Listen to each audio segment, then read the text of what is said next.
சிவாய நம. திருச்சிற்றம்பலம். குருநாதர் அருளாலும் எம்பெருமான் அருளாலும் மணிவாச பெருமான் அருளாலும் ஞானசம்பந்த பெருமான் அருளாலும் உலகில் உள்ள சிவனடியார்கள் அனைவருடைய அருளாலும் இன்னைக்கு ஞானசம்பந்தரை பத்தி நம்ம பார்க்க போறோம்.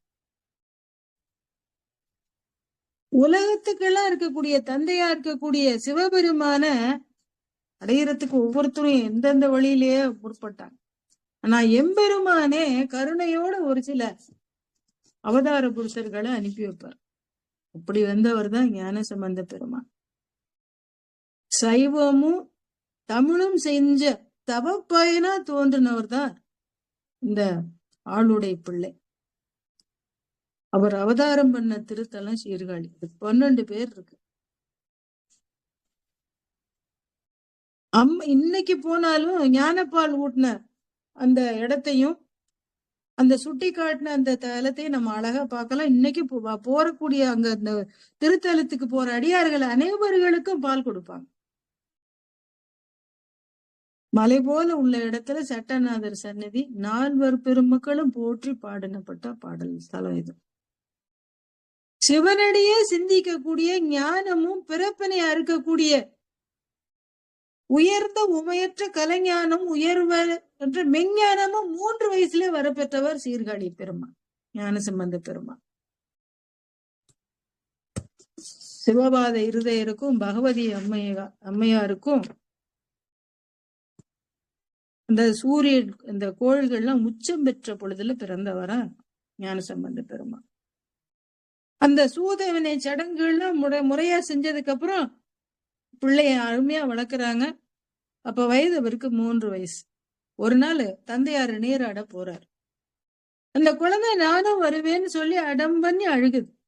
வேற வழி இல்லாம சிவபாத இருதையார் பிள்ளையார கூட்டிட்டு குளக்கரையில அமர வச்சுட்டு குளிக்க போறார். ஞானசம்பந்த பெருமான் எம்பெருமானுடைய திருவடிய முந்தைய பிறவி நினைவு வந்துருச்சான். அந்த உணர்வு மேலிட தந்தைய காணாம அழுகிற மாதிரி எழுதாராம். அது எப்படி தோணிபுரத்தை பார்த்து அம்மையே அப்பான்னு சொல்லி அழுதார். இதை கேட்ட உடனே தோணியப்பர் உமாதேவியோட ரிஷபத்துல வந்தாருன்னு சொல்லுவாங்க. தந்தையார் என்ன பண்ணாரு, குளக்கரையில உட்கார வச்சுட்டு உள்ள குளத்துல நீராட போயிருக்காரு. அதாவது மந்திரங்களை உச்சாரிக்கிறது 3 வகை: மானசம், மந்தம், வாசிகம்னு. மனசுக்குள்ள தியானிக்கிறது மானசம். பிறர் செவிகள் கேளாவண்ணம் நாவின புரட்டி சொல்றது மந்தம். வாசிகம்ங்கிறது வெளிப்படையா சொல்றது. இந்த 3ல மானசமே சிறந்ததுன்னு சொல்லுவாங்க. தண்ணீர்ல மூழ்கின தந்தையை காணாமனு குழந்தை அழுகுது. கோயில் சிறகத்துல அந்த கோபுரத்துல இருக்கக்கூடிய அம்மா அப்பான்னு அதை பார்த்து அழுகுது. ஞானம் தொடர்பு கொண்டதுனால அந்த ஞான குழந்தை. ஞானம் மாசு மறுவற்றது, தூய்மையானது, வெண்மைதான் அதுக்கு அடையாளம். எத்தனை குணம் தான், சத்துவம், ராட்சசம், தாமசம் 3 குணங்களுக்குள்ள அடங்கும். இதுல வெண்மை, அதைத்தான் வெண்மை, செம்மை, கருமைன்னு அந்த நிறத்துக்கு அந்த குணத்துக்கு நிறத்தை சொல்லுவாங்க. உலகை காக்கக்கூடிய அம்மை ஊட்டின ஞான பால் வெண்மை நிறம். அந்த பாலை பருகின அந்த ஞான கன்று சத்துவ குணம் உடையது. அதனால சத்துவ குணம் காட்ட வெண்மையே இந்த பெருமான் கண்டு மகிழ்ந்தார். நீராடிட்டு கரையேறி வர சிவபாத இருதயம். குழந்தை வாயிலிருந்து ஒழுகின பால் அந்த திவலைகள் இருக்கிறத பார்த்துட்டு அச்சத்தோட ஒரு குச்சி எடுத்து அடிக்கிற மாதிரி ஓங்கினாராம். யார் இந்த பாலை கொடுத்தாரு? எழுதா கிளவி சுட்டி காட்டாத எம்பெருமான் இறைவனின் திருவுருவினை சிவகன்றா இருக்கக்கூடிய ஞானசம்பந்த பெருமான் காட்டுறார். முதல் பாட்டிலே தாம் பருகின பாலை பற்றி, அதாவது முதல் பாட்டிலே எம்பெருமான சுட்டி காட்டுறார். ஆனா தாம் பால் அருந்தினத சொல்லலை. மறை முனிவர் மூழ்குதலும் மற்றவரை முன்காணாத இறை தெரியார் எனும் நிலைமை தலைகீடாக ஈஷர் கடல் முறை புரிந்த முள் உணர்வு மூழ அழத் தொடங்கினார். நிறைபுணல் வாவிக்கரையில் நின்று அருளும் பிள்ளையாருன்னு பிள்ளை அடுத்த சேக்கிலார் சொல்றார். அது எப்படி? கண் மலர்கள் நீர் ததும்ப கை மலர்களால் பிசைந்து வண்ண மலர் செங்கனிவாய் மணி அதரம் உடை துடிப்ப எண்ணில் மறை ஒளி பெருக எவ்வுயிரும் குதுகலிப்ப புண்ணிய கன்று அனைவர்தான் பொறுமை அழுது அருளினாங்கிற. எதுக்கு அவர் அழுது எதுக்காக அழுதாரு? அவர் அழுததுனாலதான் இந்த திருமறையான தேவார வழி வந்துதான். தமிழ் செஞ்ச தவப்பயனால் அழுதாராம். அப்படியே அதாவது மறை பெருகணும்னு அழுதாராம். அழுகின்ற பிள்ளையார் தம்மை நோக்கி அருள் ஒருவனை எழுகின்ற திருவுள்ளத்து இறைவர்தம் எவ்வுலகம் தொழுகின்ற மலர்கொடியை பார்த்தது துணை மொழிகள் பால் மொழிகின்ற பால் அடிசில் பொன் வண்ணத்து ஊற்றுன்றார். பால் கொடுத்தத சொல்லணும்ல, விவரமா சொல்லும். அந்த அழுத பிள்ளையார் அழுத பார்த்தோன்னே எம்பெருமான் என்ன சொல்றாரு, மலையரசன் மகனாகி உமையம்மைய பார்த்து 2 தனங்களிலும் பொழியக்கூடிய இந்த பாலை இந்த பொற்கிண்ணத்துல எடுத்து இந்த பிள்ளைக்கு ஊட்டுன்னு சொல்றார். துணை 2 தனங்கள், ஒன்று பரஞானம் அபரஞானம். பாடிசில் பால் அடிசில் ஊட்டுங்கிற, பொன் வண்ணத்துல வச்சு அந்த கிண்ணத்துல ஊட்டு, உன் பாலை கறந்து ஊட்டுங்கிற. உமையம்மையோட அந்த திருத்தனங்கள்ல பாலை கறந்து ஊட்டத்தான் முடியுமே ஒழிஞ்சு யாரும் நேராக வாய் வைத்து உண்ண முடியாது. அதனாலதான் உண்ணாமுலைன்னு பேரு. வடமொழியில அதுக்கு அபீத குஜாம்பால்னு பேரு. அப்படி எம்பெருமான் அனைத்து உயிர்களுக்கும் தாயின் தந்தையாக வெளிப்பட்டு தேவர்களுக்கு முனிவர்களுக்கு அறிய முடியாத ஒப்பற்ற பொருளான எம்பெருமான் சிவஞானமாகி அக்குழந்தை விளங்கும் பொருட்டு சிவஞான சம்பந்தர்னு பெயரையும் சொல்லி அவங்களுக்கு கொடுத்தாச்சு. இப்ப இந்த பாலை யார் கொடுத்தான்னு சிவபாரத இருதய காட்டினோடனே அந்த குழந்தைங்க உச்சியில இருக்க எம்பெருமான கடிச்சான். எல்லையிலா மறை முதல் மெய்யுடன் எடுத்த எழுதுமறை மல்லல் நெடுந்தமிழால் இம்மாநிலத்தோர் உரை சிறப்ப பல்லுயிரும் கலிகூற தம் பாடல் பரமர்பால் செல்லும் முறை பெறுதற்கு திருச்செவியை சிறப்பித்துன்னு சொல்லு. செவியை சொல்லி தோடுடைய செவியன்னு ஆரம்பிக்குது. அதுக்கு என்ன காரணம் அப்படின்னா, தான் பாடின இறைவனுக்கு நன்றி சொல்ற மாதிரி அந்த பாடல்லாம் மக்கள் செவியில போய் சேரணும்னு செவிய சொன்னிச்சா. செல்வத்தில் செல்வம் செவி செல்வம் சொல்றோம்ல. பிரணவத்தின் முதல் எழுத்து ஓங்காரன் வெளிப்படையா கூறாம மறைங்கிறதுனால மறைச்சு சொல்லணுமா ரகசியமா. இத்து பிளஸ் தோன்னு வச்சாரு. தகர மெய் காயத்ரி மந்திரங்கள்ல இறுதியா வரும்.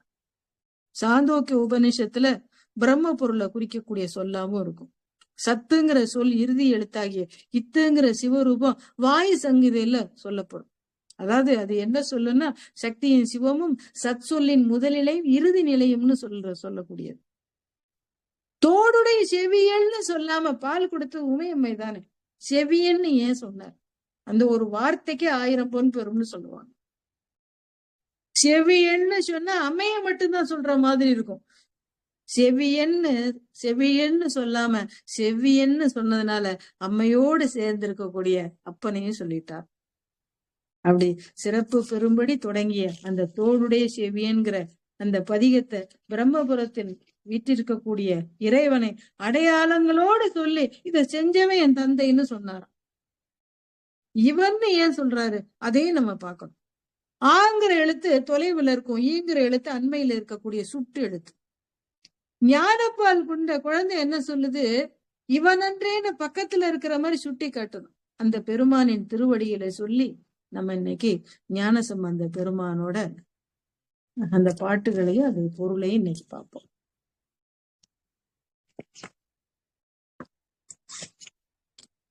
முதல் பாட்டு இது பிரம்மபுரம்னு சொல்லுவாங்க.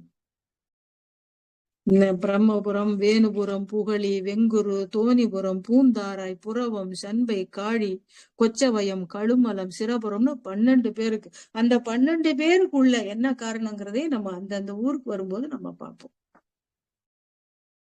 கடல் பொங்கி வந்தப்ப ஊழி காலத்துல இறைவன் தோணியில அம்மையப்பரா எழுந்தருளி ஊழியிலே அழியாம தோணியில இங்க இருக்கிறத பார்த்தாராம். அதனால இதுதான் உலகுக்கு மூலம்னு சொல்லி அங்கேயே தங்கினார்.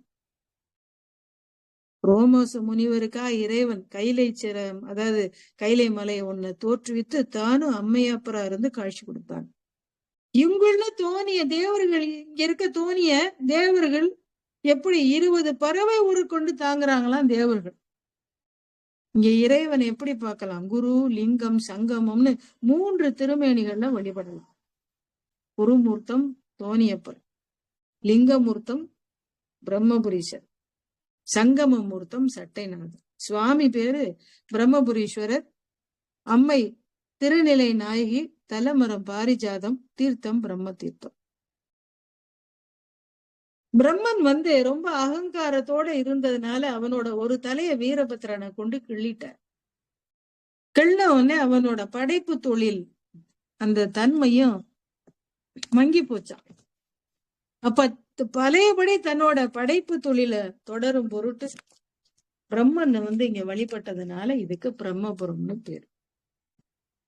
அந்த இதை நம்ம இன்னைக்கு பார்ப்போம். தோடுடைய செவியன் விடை ஏறியோர் தூவென் மதிசூடி காடுடைய சுடலை பொடி பூசியன் உள்ளம் கவர் கள்வன் ஏடுடைய மலரான் உனை நான் பணிந்து ஏத்த அருள் செய்த வீடுடைய பிரமாபுரம் மேவிய பெம்மான் இவன் என்று. தோடுடைய செவியன் தோடு அணிந்து ஒரு காதை உடையவன், ரிஷபத்தில் ஏறி வரக்கூடியவன், தூவென் மதிசூடி அப்படின்னு தூய்மை நிறமா இருக்கக்கூடிய அந்த பிறை சந்திரனை சூடி இருக்கக்கூடிய எம்பெருமான் காடுடைய சுடலை போடி பூசியன் உள்ளம் கவர்கள். ஊழி காலத்துல அந்த அந்த உலகமே அழிஞ்சப்ப எம்பெருமான் அந்த சுடுகாட்டுல ஆடக்கூடியவர். அந்த அந்த சுடலை பொடியா இருக்கக்கூடிய அந்த திருநீரை உடம்பு முழுவதும் பூசி இருக்கக்கூடியவரா. சுடுகாட்டு சாம்பல் உடல் முழுவதும் பூசி இருக்கக்கூடிய எம்பெருமான் என் மனதை கவர்ந்த கள்வன்கிறார். ஏடுடைய மலரான் உன்னை நான் பணிந்து ஏத்த அருள் செய்த அப்படிங்கிற. ஏடுன்னா இதழ்களோட கூடிய மலரான்னா பிரம்மனை சொல்றார். தாமரை மலரில் வீட்டிருக்கக்கூடிய பிரம்மன் உன்னை பணிந்து வணங்குமாறு நீ அவனுக்கு அருள் செய்தவன் இல்லையா? அப்படி அந்த பெருமான் பீடுடைய பிரமாபுரம்னா பெருமை பொருந்திய அந்த பிரம்மாபுரத்தில் எழுந்தருள் இருக்கும் இந்த தலைவனே, இந்த பெருமானே எனக்கு பால் ஊட்டுமாறு அருள் செய்தவன்கிறார். மேவிய பெம்மான் இவன் என்றேங்கிறார். அடுத்த பாட்டு முற்றலாமை இளநாகமோடு ஏனம் முளை கொம்பு அவை பூண்டு வற்றலோடு கலனாக பலி தேர்ந்து என் உள்ளம் கவர்கள்.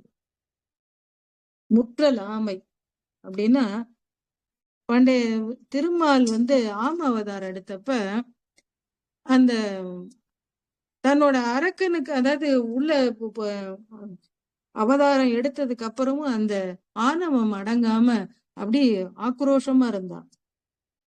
உடனே அந்த ஆமைய அடக்கி அந்த ஓட்டை உடம்புல போட்டுக்கிட்டாராம். அதான் முதிர்ந்த ஆமை ஓடு. ஏன முலை கொம்பு, அதே மாதிரி வராக அவதாரம் எடுத்தப்பையும் திருமால் அதோட நச்சு பல்லு வராகத்தோட அந்த அசுரன் மேல பட்டதுனால, அந்த கெட்டவனோட பட்டதுனால இவருக்கு அந்த தீய எண்ணம் தூத்திக்கிச்சா. இவரும் அப்படியே எல்லா இடங்களையும் அழிக்க ஆரம்பிச்சார். இப்ப எம்பெருமான் அந்த பன்றியா ரூபத்துல இருந்த வராக அவதாரத்துல இருக்கிற திருமாலை அடக்கி அந்த பல்லையும் எடுத்து தன் மார்பல அணிகலன்களை அணிஞ்சுக்கிட்டாராதான் சொல்றாரு. முதிர்ந்த ஆமையின் ஓடு இளநாகம்னா எப்பவுமே சட்டையை உரிச்சுக்கிட்டே இருக்கிறதுனால இளமையோட இருக்குமா அந்த பாம்பு. இளமையுடைய பாம்பு, பன்றியின் கொம்பு, இதெல்லாம் அணிகலனா பூண்டு இருக்கக்கூடிய எம்பெருமான் வற்றலோடு கலனாக பழி தேர்ந்து எனது உள்ளம் கவர்கள். அந்த பிரம்ம கபாலம் தசைகள்லாம் இல்லாம காஞ்சி போயிருக்கா. அந்த பிரம்ம கபாலத்தை தான் உண்ணும் கலனாக உணவு உண்ணக்கூடிய பாத்திரமா எடுத்துக்கொண்டு பிச்சை ஏற்பதற்காக வரக்கூடிய எம்பெருமான் என் மனதை கவர்ந்தவன்கிறார்.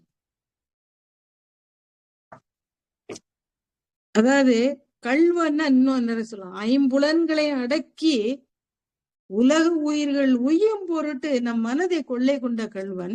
இன்னொரு பக்கம் பார்த்தோம்னா படைத்தல், காத்தல், அருளல், அழித்தல், மறைத்தல்னு அந்த தொழில்களை செய்யக்கூடியதுல அந்த மறைத்தல்னு தொழிலை செய்யக்கூடியவனா. திருடன் ஒரு பொருளை திருடிட்டு வந்தானே என்ன செய்வான்?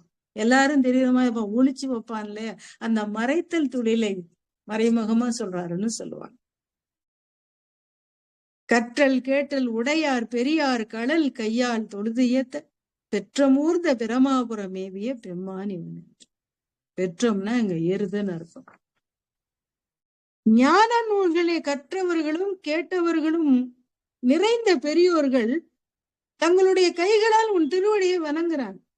அப்பேற்பட்ட ஞான நூல்களை கற்றவர்கள் வணங்கக்கூடிய சிறுகாலில் எழுந்தருளி இருக்கக்கூடிய எம்பெருமானே, ரிஷபத்தில் ஏறி வரக்கூடியவனே, இந்த பெருமான் தான் எனக்கு பால் ஊட்டுமே அருள் செய்தவன்கிறார். தகப்பனார்கிட்ட இந்த பாட்டை சொல்லுது அந்த குழந்தை. நீர் பரந்த நிமிர் புன்சடை மேல் ஒரு நிலாவின் மதி சூடி ஏர் பரந்த இன வெள்வளை சோர என் உள்ளம் கவர் கல்வன்கிறார். இந்த இடத்துல சொல்லுவாங்கல்ல, இறைவனை காதலனாகவும் தன்னை காதலியாக நினைச்சு பாடுறத சொல்றாரு. நீர் பரந்தன கங்கை தங்கின புன்சடைன்னு அந்த மெல்லிய சடையில, அந்த சடையில ஒளி வீசக்கூடிய சந்திரனையும் சூடி அழகு நிறை மேலான வெண்முத்து வளையல் வெண்வலை சோரன்னா கலண்டு விழுகுதான். எம்பெருமானே நினைச்சு ஏங்கி ஏங்கி உடம்பு இழைச்சி போச்சு அந்த ஏக்கத்துல. அதனால அவர் கையில இருந்த வலையெல்லாம் கலண்டு விழுகிற மாதிரி இழைச்சு போயிட்டார். அப்படி என் உள்ளத்தை கொள்ளை கொண்ட கள்வன்கிறார். ஊர் பரந்த உலகின் முதலாகிய ஓர் ஊர் இது என்ன பேர் பரந்த பிரமாபுரம் மேவிய பெம்மானிவன். ஊர் பரந்த உலகம்னா அந்த உலகத்துல நிறைய ஊர்கள்லாம் தன்னகத்தே கொண்டதான் அந்த உலகம். பல ஊழிகள் கடந்து அந்த ஊழில அழியாம இருக்கக்கூடிய முதன்மையான ஊரா இது தான் சொல்றாரு. இது என்ன ஊருன்னு வியந்து சொல்ற மாதிரி புகழால பேர் பரந்த பிரமாபுரம்னா புகழால சிறந்து விளங்கக்கூடிய பிரமாபுரம் என்ற தலத்தில் எழுந்தருளி இருக்கக்கூடிய எம்பெருமான் இவன் தான் எனக்கு பாலை கொடுத்து அருள் செய்தவன்கிறார். அடுத்து விண்மகிழ்ந்த மதில் எய்தும அன்றி விலங்கு தலை ஓட்டில் உன் மகிழ்ந்து பலிதேறிய வந்து எனது உள்ளம் கவர்கள். விண்மகிழ்ந்த மதில்னா ஆகாயத்துல அந்த திரிபுரத்து அரக்கர்கள் சொல்றாரு. 3 கோட்டைகளும் ஒரே நேர்கோட்டுல வந்தா தான் அழிக்க முடியும். அந்த மாதிரி அவங்க வர வாங்கியிருந்தாங்க. எம்பெருமானது 3 ஒரே நேர்கோட்டுல வராது. ஒரு இமை பொழுதுல அத கண்ணிமைக்கும் நேரத்துல எம்பெருமான் அதை அழிச்சார். அதான் சொல்றாரு, ஆகாயத்துல திரிந்த அந்த 3 முப்புறங்களை அழித்த எம்பெருமான் அந்த பிரம்மகபாலத்துல பிச்சை ஏற்று உண்டு மகிழக்கூடியவனா உன் மகிழ்ந்து பழிதேறிய வந்து உள்ளம் கவர் கல்வன்கிறார். பிச்சை ஏற்கிறது யாருக்காவது சந்தோஷமா இருக்குமா, பெருமையா இருக்குமா? ஆனா இவருக்கு ரொம்ப சந்தோஷமா இருக்கான். உயிர்களின் ஆணவம் கண்மம் மனம் மாயை அத பிச்சையா வாங்குறதுக்கா இறைவன் ஒவ்வொரு வீட்டுக்கு வர்றாரு. இங்க தாரிகாவனத்து முனிவர்களை சொல்லாம சொல்ற. அப்படி பிச்சை ஏற்பது சந்தோஷமா இருக்கக்கூடிய ஏற்றுக்கொண்ட எம்பெருமான் என் உள்ளத்தை கொள்ளை கொண்டவன். மண் மகிழ்ந்த அரவம் மலர் கொன்றை மலிந்த வரை மார்பில் பொன் மகிழ்ந்த பிரமாபுரம் மேவிய பெம்மான் இவன். பாம்பு எப்பவுமே புற்றுள்ள மண் புற்றுள்ள இருக்கக்கூடியது. அப்புறம் அந்த மாதிரிதான் சொல்றாரு. மண் மகிழ்ந்த அரவம்னா புற்றில் வாழக்கூடிய பாம்பு, கொன்றை மாலை, இதெல்லாம் வரை மார்பில்னா மலை போல இருக்க அவரோட அகன்ற மார்பில இதெல்லாம் அணிந்து கொண்டு உமையம்மைக்கும் ஒரு பாகத்தை கொடுத்தவன். பெண் மகிழ்ந்த பிரமாபுரங்கிறார். தன் உடம்பில் பாதி உமையம்மைக்கு கொடுத்த எம்பெருமான் எழுந்தருளி இருக்கிற தலம் எதுன்னா இந்த தலம்தான். இந்த பிரம்மாபுரங்கிற தலத்துல எம்பெருமான் எழுந்தருளி இருக்கிறார். அவரே எனக்கு பால் ஊட்டுமாறு அருள் செய்தவர்னு சொல்றாரு. அடுத்து ஒருமை பெண்மை உடையன் சடையன் விடை ஊறும் இவன் என்ன அருமையாக உரை செய்ய அமர்ந்து எனது உள்ளம் கவர் கல்வன். ஒருமை பெண்மை அப்படின்னா உடம்புல அர்த்தநாரி உருவங்க சொல்லப்பட்டிருக்கு. ஒரு பாதி பெண்ணாகவும் ஒரு பாதி ஆணாகவும் இருக்கக்கூடியவரும். அந்த ஒரு பாதியில சடாமுடியும் இன்னொரு பாதியில கூந்தல் இருக்குமா. குழலாகவும் இருக்கக்கூடியவனா. ஒரு பக்கம் சடாமுடி இன்னொரு பக்கம் குழல் இருக்கும். அதான் ஒருமை பெண்மை. சடையன் விடைவோரும் இவன் என்ன அருமையாக உரை செய்ய அமர்ந்தனது உள்ளம் கவர். எல்லாரும் சொல்றாங்க, ஐயோ இவன் பேர்பட்டவன், இவ்வளவு அழகானவன், அவ்வளவு வலிமையானவன், எல்லாரும் இவன் பெருமைய எல்லாரும் தோழிகள்லாம் அந்த இந்த இடத்துலயும் காதலன் காதலியாத்தான் பாவிச்சு சொல்றாரு. அருமையாக ஒரு என்ன எம்பெருமானோட திரு உருவத்தை எல்லாரும் எனது தோழிகள்லாம் புகழ்ந்து சொன்னாங்க. அதை கேட்டு என் மனம் நெகிழ்ந்து போச்சு. அப்பவே என் மனசுல இடம் பிடிச்சு என் மனதை கொள்ளை கொண்ட கள்வன்கிற அருமையாக உரை செய்ய அமர்ந்து எனது உள்ளம் கவர்ந்த கள்வன், கருமை பெற்ற கடல் கொள்ள மிதந்ததோர் காலம் இது என்ன, பெருமை பெற்ற பிரமாபுரம் ஏவிய பெம்மான் இவன். கருமை பெற்ற கடல்னா ஊழி காலத்துல இந்த கடல் எல்லாம் சூழ்ந்துக்குது. அப்ப எல்லாம் ஊழி காலத்துல எல்லாம் இந்த தண்ணியில மூழ்கும் போது இந்த ஊரு மட்டும் பிரம்மாபுரம்ங்கிற அந்த சீர்காழி மட்டும் மூழ்காம இருந்துச்சான். அந்த பெருமை உடைய அந்த ஊழி காலத்தில் மூழ்காத பெருமை உடைய பிரமாபுரம் என்ற தலத்தில் எழுந்தருள் இருக்கக்கூடிய எம்பெருமான் தான் எனக்கு பால் ஊட்டுமாறு அருள் செய்தவன்கிறார். அடுத்து மறைகளந்த மறைகளந்த ஒலி பாடலோடு ஆடலராகி மழி ஏந்தி இறைகலந்த இன வெள்வலை சோர என் உள்ளம் கவர் கள்வன். இங்க இறைங்கிறது முன்கை. வேதம் ஒளிகளும் இசையோட கூடிய பாடல்களை பாடிக்கொண்டு மழுப்படையை ஏந்தி கொண்டு நடனமாடிக்கொண்டு முன்னாடி வந்தாராம் எம்பெருமான். இவர் முன்னாடி வந்த உடனே முன்கையில அணிந்திருந்த வளையல்களும் கலண்டு போச்சான். அப்படி நெகிழ்ந்து போயிட்டாராம் எம்பெருமான கண்ட உடனே. அப்ப கலண்டு விழுகிற மாதிரி நெகிழ்ந்து போற மாதிரி என் மனதை கொள்ளை கொண்டவன்கிற. கரை கலந்த கடியார் பொழில் நீடு உயர் சோலை கதிர் சிந்த பிறை கலந்த பிரமாபுரம் மேவிய பெம்மான். கரைனாக்க இங்கே நிழல்னு அர்த்தம். நிறைய சோலை வளம் உடையதா இருக்கு இந்த ஊர். மரங்கள்லாம் ரொம்ப உயரமா இருக்கிறதுனால நிழல்கள் சூழ்ந்து கதிர் ஒளியே அங்க வரலையா. ஆனா இது என்ன சொல்றாரு, நிழல் சூழ்ந்து இருக்கு. அந்த சோலைகள்ல நிறைய மலர்கள் பூத்து இருக்கிறதுனால கடியார் பொழில்னா மனம் வீசக்கூடிய அந்த பூஞ்சோலைகளும், நீடு உயர் சோலைன்னா நீண்ட மரங்கள் நிரம்பி இருக்கக்கூடிய அந்த சோலையில மெல்ல நிலாவோட ஒளி அங்க பரவுதான். நிழல் அதிகமா இருக்கிறதுனால அதிகமான வெளிச்சம்ல மங்களா இருக்குன்னு சொல்லுவோம்ல. நிலவின் ஒளியை உள்ளே பரவ விட அளவுக்கு சோலைகள், அதாவது கொஞ்சம் தான் வருது, அந்த அளவுக்கு அடர்ந்து இருக்கு. சோலைகள் சூழ்ந்த பிரமாபுரம்ங்கிற தலத்துல எழுந்தருளி இருக்கக்கூடிய இந்த பெருமானே எனக்கு பால் ஊட்டுமாறு அருள் செய்தவன்கிறார். சடை முயங்கு புனலன் அனலன் எரிவீசி சதிர்வு எய்த உடை முயங்கும் அறவோடு உழிதந்தெனது உள்ளம் கவர் கள்வன். சடை முயங்கு அப்படின்னா புனலன்னா கங்கை, அனலன்னா நெருப்பை கையில் ஏந்தி இருக்கக்கூடிய, சதிர்வுனா நடனம்னு அர்த்தம். சடையில் கங்கை வைத்திருக்கக்கூடிய எம்பெருமான் கையில அனலை ஏந்தி நடனம் ஆடக்கூடியது. உடை முயங்கு அரவுன்னா உடம்புல பாம்பை கச்ச அப்படி பெல்ட் மாதிரி கட்டி இருக்கக்கூடிய எம்பெருமான் உளிதந்து இந்த உள்ளம் கவர்கள் அப்படின்னா ஊர்கள் தோறும் சுற்றி திரியக்கூடிய எம்பெருமான் என் உள்ளத்தை கவர்ந்த கள்வன்கிறார். கடல் முயங்கு களிசூழ் குளிர் காணலம் பொன் சிறகு அன்னம் பெடை முயங்கு பிரமாபுரம் மேவிய பெம்மான் இவன். கடற்கரையில உள்ள உப்பங்கழிகள் நிறைய இருக்காங்க. அங்க இருக்கக்கூடிய சோலைகள்ல அன்னங்கள் எப்படி இருக்கான், அப்படியே பொன் போன்ற அழகான நிறத்துல இருக்கான், தங்க நிறத்துல அழகான இருக்கக்கூடிய அந்த ஆண் சிறகோட இருக்கக்கூடிய ஆண் அன்னம் தன் பெண் அன்னத்தோடு சேர்ந்து அழகா இருக்கான் அந்த சோலைகள்ல, அந்த பொய்கையில. அவ்வளவு அழகு நிறைந்த பிரமாபுரம்ங்கிற தலத்துல எழுந்தருளி இருக்கக்கூடிய இந்த பெருமானே எனக்கு பால் ஊட்டுமாறு அருள் செய்தவன்கிறார். வியர் இலங்கு வரை உந்திய தோள்களை வீரம் விளைவித்த உயர் இலங்கை அரையன் வழி செற்று எனது உள்ளம் கவர்கள். 8வது பாட்டு வந்தாவே ராவணனை சொல்லுவார். இப்பவுமே ஞானசம்பந்தர் பாட்டுல 8வது பாட்டு 27 பாட்டு ஏதோ இதுலதான் எண்ணிக்கையிலதான் இந்த அரக்கனை சொல்லி இருக்க மாட்டார். 9வது பாட்டு பிரம்மாவை இதையும் சொல்லிடுவார். 10வது பாட்டு சமணர்கள், அதனாலதான் சமன் பதிசம்னே சொல்லுவாங்க 10வது பாட்டு. 11வது பாட்டு திருக்கடை காப்பு. இந்த பாட்டை பாடணும் என்ன பாடல்கள்னு சொல்லக்கூடிய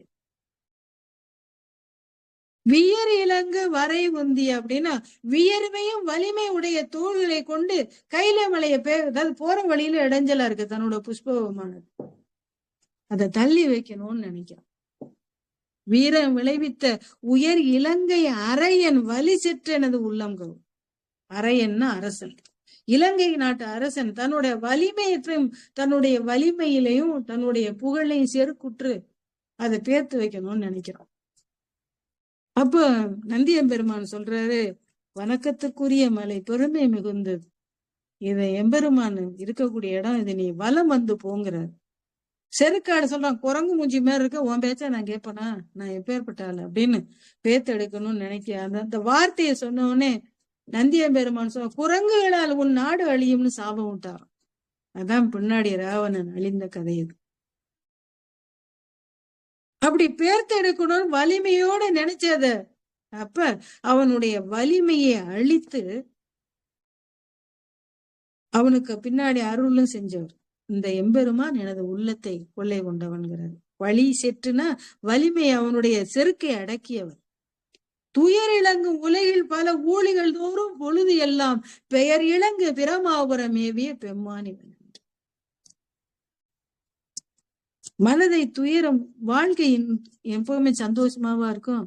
இந்த பிறப்புங்கிறது துன்பம் நிறைந்ததுன்னு சொல்லுவாங்க ஞானியர்.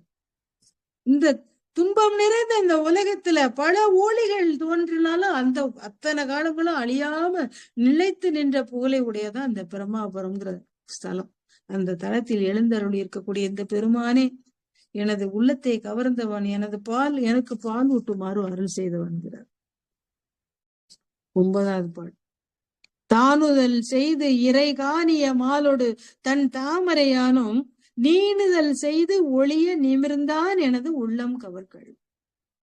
தானுதல்னா தாழ் நுதல், திரு அடியும் திருமுடியும் சொல்ற. 2 பேரும் எம்பெருமான தனக்குள்ள யார் வலிமையானவங்கன்னு போட்டி போட்டுறப்ப எம்பெருமான அடியும் முடியையும் காண்றதுக்காக 2 பேரும் போட்டி போட்டு போறாங்க.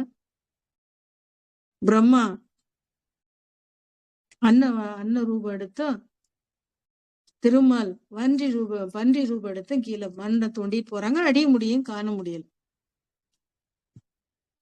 அவங்க காண முடியாம நீண்ட நெருப்பு தழலா நின்றவரா, நீணுதல் செய்து ஒளிய நிமிர்ந்தான்கிறார். நீண்ட நெருப்பு தழலா நின்று அவர்களுக்கு தம் இருப்பை காட்டி கொள்ளாத எம்பெருமான் எனது உள்ளம் கவர்ந்தாங்க. அவங்களால பார்க்க முடியல, அடியவர்கள் பொருட்டு எளிதா வரக்கூடியவராம். அதங்க சொல்றாரு, என் பொருட்டு என்னோட உள்ளத்தை கவர்ந்துட்டா அவங்களால பார்க்க முடியாத எம்பெருமான்னு சொல்றாரு. வாணுதல் செய் மகளிர் முதலாகிய வையத்தவர் ஏத்த பேணுதல் செய் பிரமாபுரம் மேவிய பெம்மானிவன் என்று. வாழ்நுதல்னா அழகான நெற்றிகளை உடைய பெண்களும் ஞானமுடைய பெண்கள் அர்த்தம். உலகத்தால் அந்த பெண்கள் இருக்கக்கூடிய உலகத்தால் போற்றக்கூடிய பிரம்மாபுரம் என்ற தலத்தில் எழுந்தருளி இருக்கக்கூடிய இந்த பெருமானே எனக்கு பால் இணைந்து பால் ஊட்டுமாறு அருள் செய்தவன்கிறார். 8வது பாட்டுல அரக்கனை சொல்லிட்டாரு, 9வது பாட்டுல பிரம்மா விஷ்ணு சொல்லிட்டாரு, 10வது பாட்டுல எப்பவுமே சமணர்களையும் பௌத்தர்களையும் சொல்லுவார். புத்தரோடு பொறியில் சமனும் புறங்கூற நெறியில் ஒத்த சொல்ல உலகம் பலி தேர்ந்தனது உள்ளம் கவர்கள். பொறியில்னா அறிவில்லாதவங்கன்னு அர்த்தம். புத்தி இருக்கான்னு நம்ம கேட்கிறோம்னா அது மாதிரி. புண்ணியம் சிறிதும் கொஞ்சம் கூட இல்லாத பௌத்தர்களும் அறிவில்லாத சமணர்களும் சைவ நெறிக்கு புறம்பான கருத்துக்களே சொல்லி தருவாங்களாம். புனை அதாவது ஒத்த சொல்ல நெறியில்லாத சொல்லு, அவங்களுக்கு எது தேவையோ அதுக்கு தகுந்த மாதிரி பேச்ச மாத்தக்கூடியவங்களா, பச்சோந்தி மாதிரி. அப்படி அதை கேட்க வேண்டாங்கிறாரு. ஒத்த சொல் உலகம் நெறி நில்லா ஒத்த சொல் அதெல்லாம் நீங்க கேட்க வேண்டாங்கிறாரு.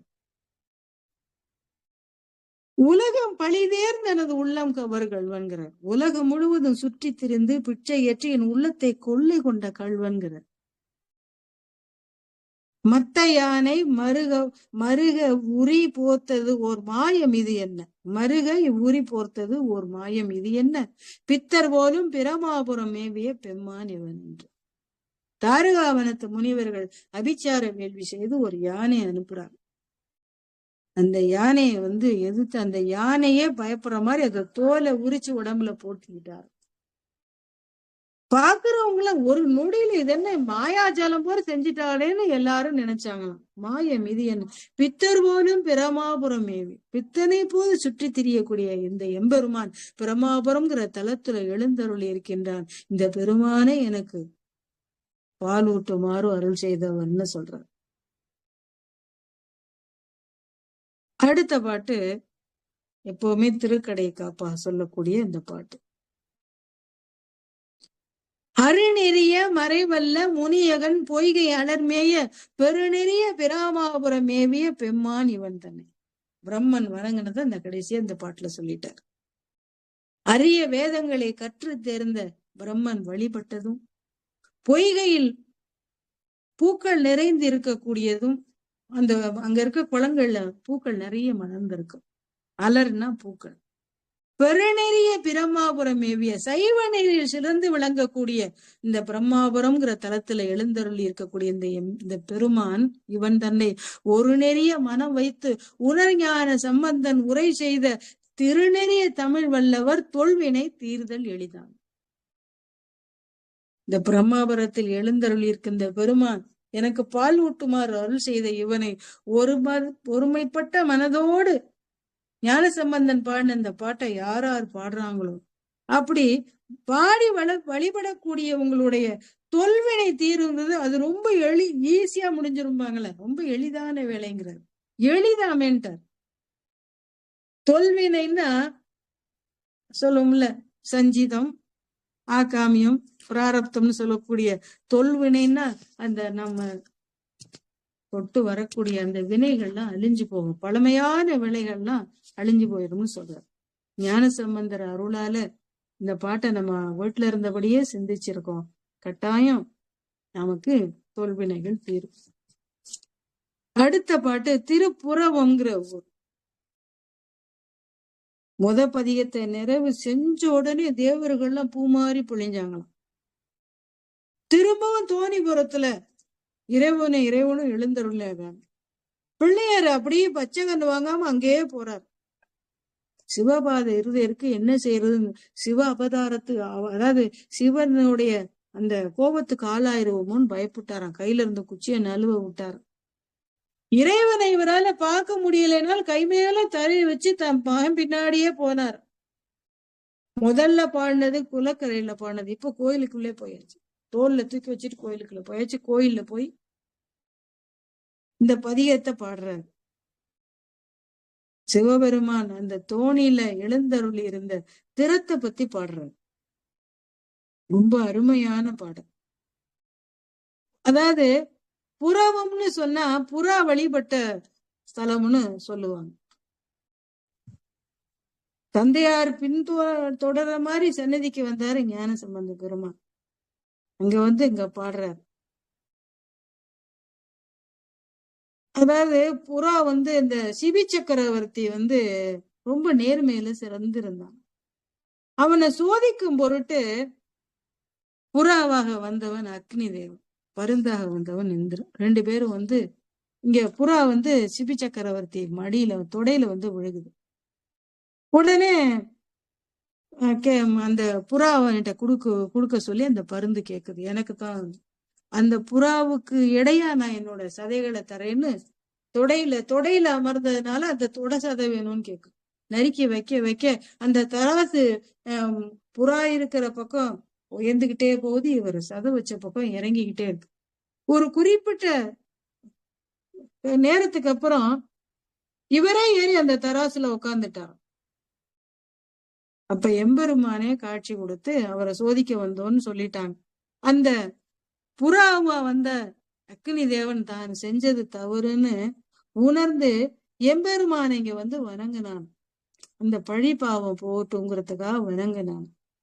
அப்படி வணங்குறதுனால இது புறவம்ங்கிற பேராயி இந்த ஊருக்கு பேர். புறா வந்து வழிபட்டதுனால புறவம். இப்ப பாடலுக்கு போகும். நரவம் நிறைவண்டு அரைத்தார் கொன்றை நயந்து நயனத்தால் சுரவம் செறி வன்கொடியோன் உடலம் பொடியா விழி செய்தாங்கிற. சுரவம்னா மீன், சுறா மீன். சுறா மீனை கொடியா கொண்டவன் மன்மதன், மீன் கொடி உடையவன். உயிர்களுக்கு சிற்றின்பத்தை வழங்கக்கூடிய மன்மதன். அவன் வந்து எம்பெருமானுடைய தவத்தை கலைக்கிற மாதிரி வந்தான். அதத்தான் சொல்றேன். நரவம் நிறைவண்டு, தேன் நிரம்பிய கொன்றை மலரால் ஆன மாலையை அணிந்திருக்கக்கூடியவன் எம்பெருமான். அந்த எம்பெருமான் மேல சுரவம் செரு வன்கொடியோன் உடலம் பொடியா விழி செய்தாங்கிறார். சுறாமீன் எழுதின கொடிய உடைய உயிர்களுக்கு சிற்றின்பத்தை வழங்கக்கூடிய அந்த மன்மதன் உடல் சாம்பலாகுமாறு தன்னோட நெற்றிக்கண்ணை விழித்து நோக்கியவனா எம்பெருமான். அதான் சொல்றாரு, செறிவன் கொடியும் உடலம் பொடியா சாம்பலாகிற மாதிரி பார்த்தார். அவனுக்கு அனங்கன்னு பேர், அதாவது உடல் இல்லாதவன் பேர். உடனே ரதிதேவி வந்து அழுகிறான். உலகம் ஒய்யும் பொருட்டென்றோ என்னோட கணவர் இந்த தவறு செஞ்சாரு, நீங்க வந்து தண்டிக்கலாமான்னோடனே உடனே அவளுக்கு மட்டும் தெரியற மாதிரி உடல் கொடுத்தாரு எம்பெருமான்னு அருள் செய்தார்னு கதை. அடுத்து நம்ம பார்ப்போம். புறவம் உரை வன்பதியா மதியார் புறம் 3 எரி செய்த இறைவன் அரவன் இமையோர் ஏத்த உமையோடு இருந்தார். புறம் 3ன்னா இங்க திரிபுரத்து அரக்கர்களை சொல்றார். அந்த பகைவர்களுடைய அந்த முப்புறத்தையும் தீயிட்டு அளித்த எம்பெருமான்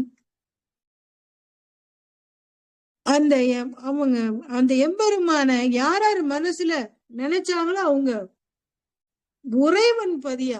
யாராவது சீர்காழி பெருமான நினைச்சாவே போதுமா அவங்க மனசுல வந்து எழுந்தருளிய கூடியவன், அப்பேற்பட்ட அறவடிவன்.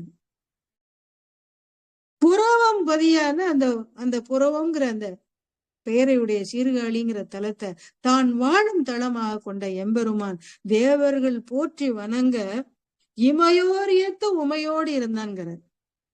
தேவர்கள் வணங்குமாறு தோணிபுரத்தில் உமாதேவியோடு எழுந்தருளி இருக்கிறார்னு சொல்றார். 2வது பாட்டு. உறவன் புலியின் உரித்தோல் ஆடை உடைமேல் படநாகம் விரவி வெறி பூங்கச்சா அசைத்த விகிர்தன் அப்படிங்கிறார். உறவன்னா வலிமை உடையவன், புலியோட தோலை உரிச்சு ஆடையாகவும் இடையில வந்து அந்த புலித்தோலை இடையில கட்டி கொண்டு அது மேல பெல்ட் மாதிரி கச்சா கட்டினா அழகான படமுடைய பாம்பா படநாகம் விரவி, அந்த பாம்பை அந்த புலித்தோல் மேல பெல்ட் மாதிரி கட்டி இருக்கக்கூடிய வலிமை உடையவன் எம்பெருமான். விகிர்தன்னா தானே தோன்றியவன் அர்த்தம். விகிர்தன் உகிர்தன்னால் பொருவெங்களிருங்கிற. உகிர்னா நகம். சிவா நம்ம போர் செய்யக்கூடிய வலிமை உடைய யானை பிளிருமாறு அதனுடைய தோலை உரித்து அப்படி போர்வ மாதிரி போத்தி கொண்டவன் கை நெகத்தால கிழிச்சிட்டாரான். அதான் சொல்ற, உகிர்தன்னால் பொருவெங்களிரு பிளிர உரித்து புறவம் பதியா. அத யானையின் தோலை போர்வ மாதிரி மேல போத்தி கொண்ட எம்பெருமான் புறவம்னு சொல்லக்கூடிய சீர்காழிங்கிற தலத்தை தாம் வாழும் ஊராக கொண்ட எம்பெருமான் இரவு பகலும் இமையோர் ஏத்த உமையோடு இருந்தான். இரவும் பகல் என எல்லா நேரங்கள்லயுமே தேவர்கள் போற்றி வணங்குமாறு உமாதேவியோடு அவன் தோணிபுரத்தில் எழுந்தருளி இருக்கிறார்னு சொல்றார்.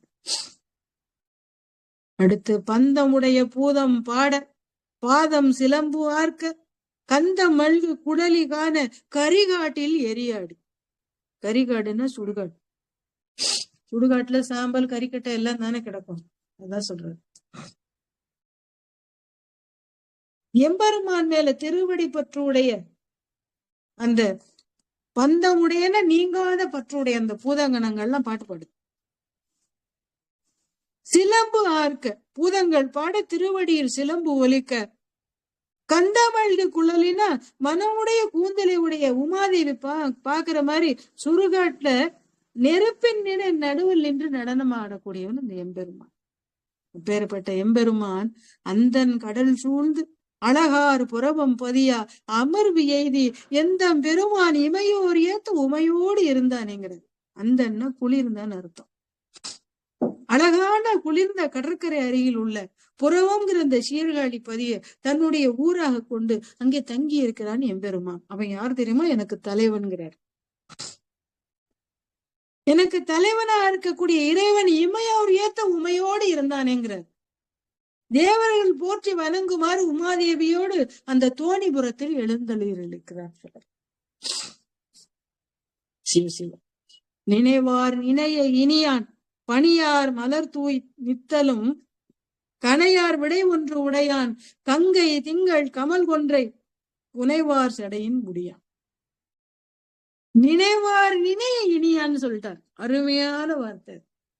தன்னை நினைக்கிறவர்களுக்கு, தன்னை நினைக்கிறவங்க என்ன செய்வாங்களாம்? இறைவனை நினைத்து அழகான தூய்மையான மலர் கொண்டு வழிபடக்கூடிய அந்த அடியார்களுக்கு இனிமை உடையவன். அதான் நினைவார் நினைய இனியான். கனையார் விடை ஒன்றுனா கனைக்கக்கூடிய ரிஷபத்தை உறுதியாக கொண்ட எம்பெருமான் கங்கை பிறைச்சந்திரன் கமல் கொன்றைனா மனமுள்ள கொன்றை மலர் மாலை இதெல்லாம் தன்னுடைய சடையில் சூடி இருக்கக்கூடிய நீண்ட சடையுடைய எம்பெருமான். கடல் சூழ் புறவம் பதியாக என ஆண் உடையான் இமையோர் ஏத்து உமையோடு இருந்தான். கடற்கரையில் உள்ள புறவங்கிற அந்த சீர்காழி நகரை தன்னுடைய வசிப்பிடமாக கொண்ட எம்பெருமான் என்னை ஆணுடையான என்னை அடிமையாக ஏற்றுக்கொண்டவன்கிறார். என்னை அடிமையாக ஏற்றுக்கொண்ட எம்பெருமான் தேவர்கள் வணங்குமாறு தோணிபுரத்தில் உமையோடு எழுந்தருளியிருக்கிறார்னு சொல்றார். படிக்க படிக்க இனிமையானது ஞானசம்பந்தருடைய பாடல். செங்கன் அரவும் நகுவென் தலையும் முகிழ்வெண் திங்களும் தங்கு சடையன் விடையன் உடையன் சரிகோவன ஆடை பொங்கு திரை வன்கடல் சூழ்ந்து அழகார் புறவம் பதியாக எங்கும் பரவி இமையோர் ஏத்த உமையோடு இருந்தான். கடைசி படியில பூரா இமையோர் ஏத்த, இமையோர்னா தேவர்கள். செங்கன் அரவுன்னா சிவந்த கண்களை உடைய பாம்பு, கையில இருக்க அந்த பிரம்ம கபாலம் சிரிக்கிற மாதிரி இருக்கான் அந்த வெள்ளை மண்டவோடு. நகுவென் தலையும் முகிழ்வெண் திங்களும், அப்பதான் முளைச்சு வளர்ற மாதிரி உள்ள பிறைச்சந்திரன். இதையெல்லாம் தன் சடையில் சூடி இருக்கக்கூடிய எம்பெருமான் ரிஷபத்தை ஊர்தியாக கொண்டவன். சரி கோவன ஆடை, சரிந்த கோவன ஆடை உடையவன். பொங்கி வரக்கூடிய அலைகள் உடைய கரையின் கடற்கரையில, அந்த கடற்கரையில அழகு பொருத்தி இருக்கக்கூடிய அந்த புறவம்னு சொல்லக்கூடிய அந்த சீர்காழி தலத்தை தன்னுடைய ஊராக கொண்ட எம்பெருமான் எங்கும் பரவி எல்லா உலகங்கள்ல இருந்தும் அந்த அத்தனை உலகத்துல இருக்கவங்களையும் எம்பெருமான் புகழ் மாதிரி இருக்கக்கூடிய எம்பெருமான் தேவர்கள் போற்றி வணங்குமாறு உமாதேவியோடு தோணிபுரத்தில் எழுந்தருளி இருக்கிறார்னு சொல்றார். பின்னு சடைகள் தாள கேளல் எயிறு பிறளப் போய் அண்ணனடையார் மனைகள் தோறும் அழகார் பழித்தேர்ந்துங்கிறார். எம்பெருமானுடைய புண்ணிய சடை நீண்டு தொங்குதான். கேளல் எயிறு பிறளன பன்றி கொம்பு மார்பில் அப்படி பொருளுதான். அன்னம் போன்ற அழகான நடைவுடைய அந்த தாரகாவனத்து பெண்கள் வாழக்கூடிய வீடுகள் தோறும் பிச்சை கேட்கக்கூடியவர் அழகார் பழித்தேர்ந்து. அழகான, அதாவது தாரகாவனத்து முனிவர்கள் எம்பெருமான மதிக்கல, வேள்வி மூலமே எல்லாம் பெறும்னு நினைச்சு எம்பெருமான அத்தனைக்கும் காரணம் தன் முனி பத்தினிகளோட கற்பு திறனாலே அதையும் சாதிக்கலாம்னு நினைச்சாங்களாம். எம்பெருமான மதியாம இருந்ததுனால அவர்களுக்கு பாடம் பொருட்டு எம்பெருமான் தாரகாவனத்துக்கு பழி ஏற்க போறார். அழகா மோகினிய நாராயண பெருமான திருமால மோகினி அவதாரம் செஞ்சு அங்க கொண்டு போய், அங்க தாரகாவனத்து முனிவர்கள்னா அந்த முனிவர்கள்ல அந்த பெண் பின்னாடி வர்றாங்க. இவர் தாரகாவனத்தை அந்த முனி பத்தினிட்ட பிச்சை எடுக்க போனப்ப அவங்க எல்லாம் அவரு பின்னாடி வர்றாங்க. இது தெரிஞ்ச உடனே கோபம் கொண்டு அவங்க அந்த ஒவ்வொன்னா எம்பெருமான் மேல ஏவி விடுறாங்க, பழி வாங்கும் பொருட்டு. அததான் இங்க சொல்றாங்க. அந்த தாரகாவனத்தை மகளிர் வாழக்கூடிய வீடுகள் தோறும் பிச்சை கேட்கக்கூடிய எம்பெருமான் உன்னை மடலின் பொழில் சூழ்ந்து அழகார் புறவம் பதியாக என்னை உடையான் இமையோர் ஏத்த உமையோடு இருந்தான். புன்னை மரத்தின் தளிரும் தாளை மடலும் நிறைந்து விளங்கக்கூடிய சோலைகள் சூழ்ந்த அழகான இந்த புறவும்னு சொல்லக்கூடிய அந்த சீர்காழியை தன்னுடைய இருப்பிடமாக கொண்ட எம்பெருமான் என்னை உடையான், என்னை அடிமையாக ஏற்றுக்கொண்டவன். அவன் அந்த பெருமான் இமையோர் ஏத்த தேவர்கள் போற்றி வணங்குமாறு உமாதேவியோடு இந்த திருத்தோணிபுரத்தில் எழுந்தருளி இருக்கிறான்னு சொல்ற. உன்னற்கு அரிய நஞ்சை உண்டு ஒரு தோளம் தேவர் விண்ணில் பொழிய அமுதம் அளித்த விடைசேர் கொடி அண்ணல்கிற. தோளம்னா ஒரு பெரிய எண்ணிக்கையை குறிக்கக்கூடிய. பார்க்கடல்ல கடையிறாங்க, வாசிக்கு பாம்பு வலி பொறுக்க முடியாம விஷத்தை கக்கிருது அந்த விஷத்தை. அந்த விஷத்தை பார்த்தோன்னே எல்லாரும் பயந்து ஓடுறாங்க. சுந்தரரை சொல்லி அதை எடுத்துட்டோன்னா ஒரு நாவற்பதம் போல உருட்டிட்டு வந்தார். எம்பெருமான் அதை அமுதம் போல உண்டாராம். உடனே உமையம்மை கண்டத்துல தேக்கினால என்ன வயிற்றுக்குள்ள போச்சுன்னா அத்தனை உயிர்களும் அழிஞ்சு போயிடும். எம்பெருமானுக்கு ஒன்னாகாது. உலக உயிர்களை காக்கும் பொருட்டு தேவர் மண்ணுலகத்துல உள்ளவங்களும் விண்ணுலகத்துல உள்ளவங்களையும் காக்கும் பொருட்டு எம்பெருமான் அந்த விஷத்தை சாப்பிட்டார். அதான் சொல்ற, உண்ணதற்கு அரிய நஞ்சுன்னா யாராலையும் சாப்பிட முடியாத அந்த விஷத்தை தாம் உண்டு பெரிய எண்ணிக்கையிலான தேவர்கள் வான உலகத்துல பொலிவோட வாழ அவர்களுக்கு அமுதம் அளித்தவன். விஷத்தை தான் உண்டு அவர்களுக்கு அமுதத்தை கொடுத்து அருளிய எம்பெருமான் ரிஷபத்தை உறுதியாக கொண்டவன். அது மட்டும் இல்ல, ரிஷபத்தை கொடியா உடையவன். விடைசேர் கொடி அண்ணல். அண்ணல்னா தலைவன், அனைத்து உயிர்களுக்கும் தலைவனா இருக்கக்கூடிய எம்பெருமான் பண்ணில் சிறை வண்டு அரை பூஞ்சோலை புறமம் பதியாக எண்ணில் சிறந்த இமையோர் ஏத்து உமையோடு இருந்தான். பண்ணில் சிறை வண்டு அப்படின்னா, சிறைனா இந்த சிறகுகளோட இருக்கக்கூடிய அந்த வண்டு. அங்க இருக்க வண்டுகள்லாம் அப்படி இசைய பண்ணோட பாடக்கூடியதா இருக்கான். அப்படி பண்ணோட பாடக்கூடிய அந்த சோலைகள் சூழ்ந்த புறவங்கிற ஸ்தலத்தை தான் வாழும் ஊராக கொண்ட எம்பெருமான் எண்ணில் சிறந்த இமையோர் அப்படின்னா எண்ணத்தால் நல்ல எண்ணங்களே உடைய தேவர்கள் போற்றி வணங்க உமாதேவியோடு அந்த தோணிபுரத்தில் எழுந்தருளி இருக்கிறாங்க. விண்தான் அதிர வியனார் கையிலே வேரோடு எடுத்தான் தன் தின்தோல் உடலும் முடியும் நெறிய சிறிதே ஊன்றிய உண்தான் ஒளிய அருள் செய் பெருமான். விண்தான் அதிர அப்படின்னா ஆகாயம் அதிர்ற மாதிரி அந்த பெரிய மலைய கையில மலைய வேரோடு பறிக்கணும்னு ராவணன் நினைச்சான். அத சொல்றார், வேரோடு எடுத்தான் தன் தின் தோல், அவனுடைய வலிமையான தோள்களும் 10 தலையும் நெறிபடும் மாதிரி விரல லேசாத்தான் ஊனுனாராம். லேசா முழுசு ஊன்னா அவன் என்ன அவன் அழிஞ்சு போயிருப்பான். லேசா அதான் சொல்றாரு, சிறிதே ஊன்றியங்கிற ரொம்ப அருமையா வார்த்தையில சொல்ற. சிறு கொஞ்சம் தான் ஊன்றி உடனே அவன் சாமகானம் பாடினோடனே அவனுக்கு அருள் செய்த எம்பெருமான். அவன் துன்பம் நீங்குமாறு அருள் செய்தாருங்கிற. அவன் அலறுனதுனாலதான் ராவணன் பேரை அலறக்கூடியவன் அர்த்தம். பேரும் வாழும் நாளும் கொடுத்தவன்னு சொல்லுவாங்க. சந்திரகாசம் வாழும் நீண்ட ஆயுளும் கொடுத்து அனுப்பினார். இல்லைன்னா அப்பயே செத்துருப்பான். எம்பெருமானால அந்த காலம் எஞ்சின காலம் கழிஞ்சது. அருள் செய்த எம்பெருமான் புறவம் பதியாக என் தோல் உடையான் இமையோர் ஏத்த உமையோடு இருந்தான். 8 தோள்களை உடையவன். அவன் தேவர்கள் போற்றி வணங்குமாறு உமாதேவியோடு அந்த தோணிபுரத்தில் எழுந்தருளி இருக்கிறான் சொல்ற. அடுத்து 9வது பாட்டு. நெடியான் நீள் தாமரை மேல் அயனும் தேடி காணகில்லா படியாம் மேனியான் உடையான் பவல வரைபோல் திருமார்பில் கொடியார் கோலும் உடையான் கடல் சூழ் புறவம் பதியாக இடியார் முலவார் இமையோர் ஏத்த உமையோடு இருந்து. நெடியான்னா திருவிக்கிரமனா அவன் உலகத்தை பலிச்சக்கரவர்த்திக்காக நீண்டு நெடிஞ்சு அதாவது முதலடிய பூலோகத்துல 2வது அடியில வானத்திலே வச்சு 3வது அடி எங்கே வைக்கன்னு கேட்டார். அதனால நீண்ட உருவமுடைய திருமால்கிறார். தாமரை மேல் அமர்ந்து இருக்கக்கூடிய தாமரை மேல் அயனும்னா அந்த தாமரை மேல் அமர்ந்திருக்கக்கூடிய பிரம்மனும் காண முடியாத அளவுக்கு நீண்ட நெருந்தளலாக நின்ற திருமேனி உடையவன் எம்பெருமான். படியாம் மேனி உடையான் பவள வரைபோல் மாறி.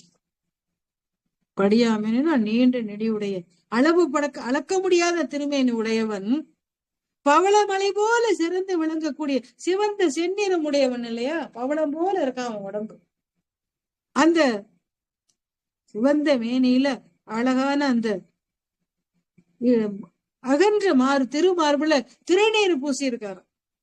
வரைபோல், வரைனா மலை போல இருக்கக்கூடிய இந்த திருமார்பில் கொடியார் கோலமுடையன்னா அழகாக திருநீரை பூசி இருக்கக்கூடிய எம்பெருமான்